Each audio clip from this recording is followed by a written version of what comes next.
So the first part here is going to be genuinely understanding what drives people. And there's a multitude of things that drive people. We all seem so different.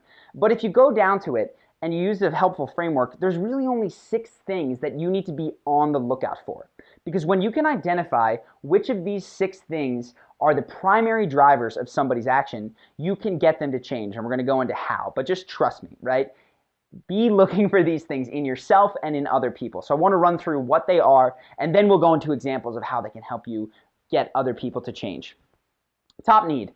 First one is for certainty and comfort, right? This is the need it's for stability. It's the need that we feel. Maybe you've been really tight financially and you're just like, holy cow, like I need to make some money today. Maybe you've been plenty fine financially. We're thinking about leaving your job, but we're nervous about it just because you didn't know what would come after. That is that need for uncertainty, for certainty expressing itself. People want to know to varying degrees. I'll say I have this fairly low, my mother has this incredibly high. They want to know that the future is predictable, stable, and safe, and they want to know that they will be comfortable. So this is one need that drives a lot of action, a lot of action. The second need that people have, perhaps humorously, is for variety. Yes, they want things to be stable, but they also want to know that life will change, it will be exciting, will bring new things, right? This is why people don't want to watch the same movies all the time. This is why some people jump out of airplanes. This is why some people come home, and even though the day is wonderful, they get mad at their spouse to create a fight, cause some drama, and just shift things up a little bit. Because they have this desire for variety in their life, and it's going to express itself somehow, sometimes positively, sometimes negatively.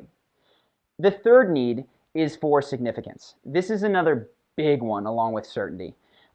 Significance, right? You can think of it as the desire to feel important, the desire to feel special, the desire to feel unique.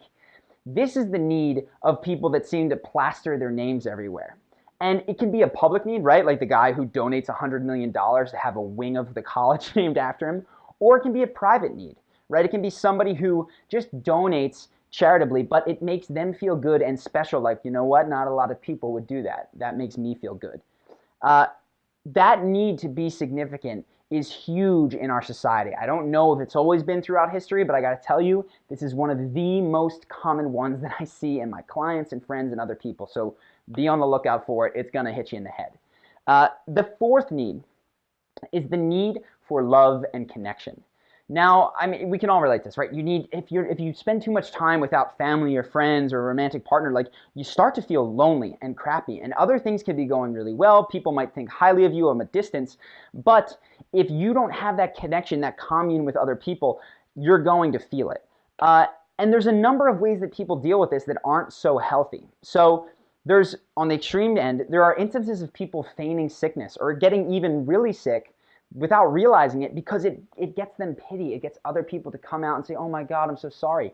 On the less extreme end, this is what people do when you say, how's work? And they go, oh my God, it's so hard, man. Like, I can't do it. I can't take it.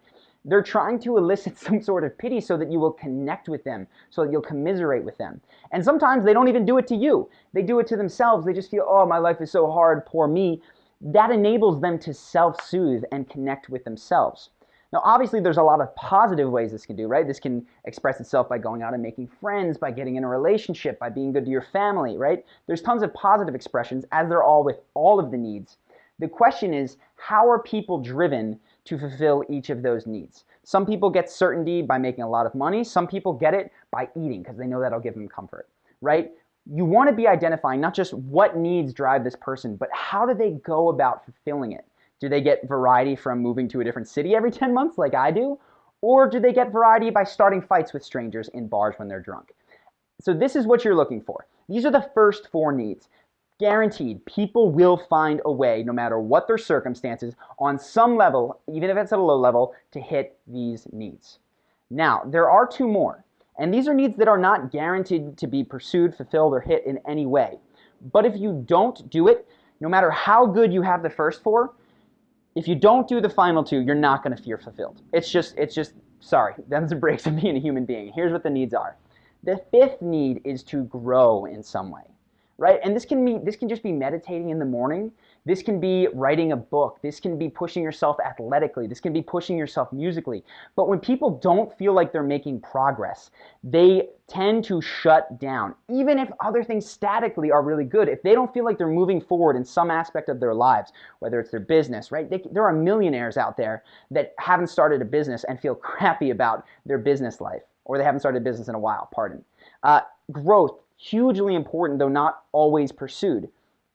And then sixth, honestly, this is sadly the least pursued need, but the one that leads to the most fulfillment, happiness, and connection is the need to contribute, right? A lot of people aren't going to go after this, but this is the one that gives the best sense of well-being when you're volunteering or giving back to a community in some way, or even when it's just one person, right? Love is a little bit more intimate connection with friends, but contribution just for the sake of spreading joy, of spreading wealth, of spreading the things that you've learned, that makes people feel fulfilled. And I will tell you, I can definitely vouch for this, because the moments when I feel best are not necessarily when I sell a bunch of books or, we get a ton of money for the business. It's when I get emails from people that are like, you've changed my life in a positive way. That is what lights me up the most.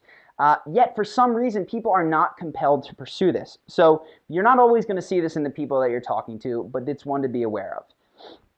So now these are the 6 needs. I want to go through first how you identify these, and then second, how you can help someone who seems to be stuck in a certain pattern of behavior shift to another pattern of behavior by knowing how to subtly play with the needs in the background. So that's what I'm going to go to in the next video. I know this is a lot I've dumped on you. If you need to, take a pause, take a breather, identify in yourself and your friends what you think the primary needs that drive them. Everyone's going to have the full spectrum, but you're looking for 1 or 2 that really drive most of your actions and your identity. And I will give you a hint, those aren't always the same, right? What drives what you do and what drives the way you'd like to see yourself, unfortunately, those don't always correspond. So if you want to take a minute to think about that, and if you're ready, I will go straight away into how to shift people's behavior by helping them with their needs.